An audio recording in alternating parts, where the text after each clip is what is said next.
প্রথমে পেঁয়াজ কুচি, কাঁচা লঙ্কা দিয়ে দিব,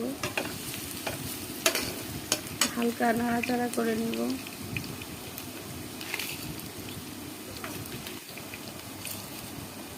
তারপরে দারুচিনি, তেজপাতা, গোলমরিচ এগুলো দিয়ে দিলাম পরিমাণ মতো।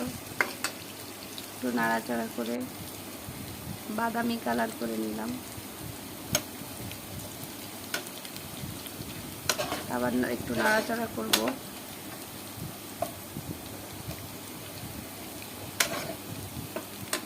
তারপরে আদা রসুন থেতো করা একটু দিয়ে দিলাম পরিমাণ মতো। আবার নাড়াচাড়া করব।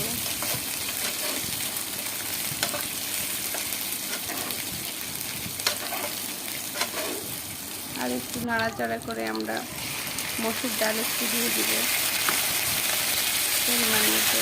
তারপরে আবার নাড়াচাড়া করে জিনিসটা কষে নিব ভালো করে।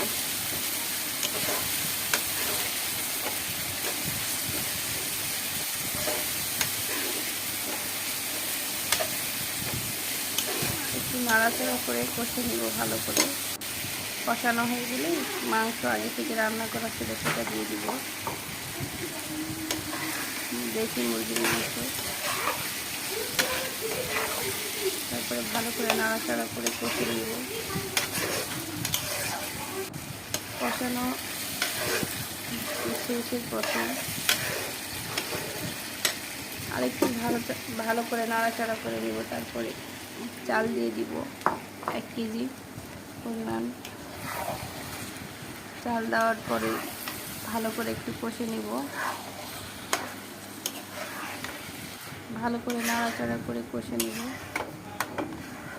এখানে আমরা 1 কেজি চাল দিয়েছি। ভালো করে কষানো হয়ে গেলে আমি ভুলে গেছিলাম রাঁধুনি মশলা দিতে, তাই পরে দিয়ে দিলাম। স্বাদ মতো লবণ দিব। তারপর আবার একটু নাড়াচাড়া করে নিব। তারপরে পরিমাণ মতো পানি দিয়ে দিব। 1 কেজি চাউলে 2 কেজি পানি। আর একটু পানি লাগবে, পানি একটু দিয়ে দিলাম। পানি দেওয়া হয়ে গেলে কিছুক্ষণ নাড়াচাড়া করার পরে ঢাকনা দিয়ে রেখে দিব। গাইস দেখেন আমাদের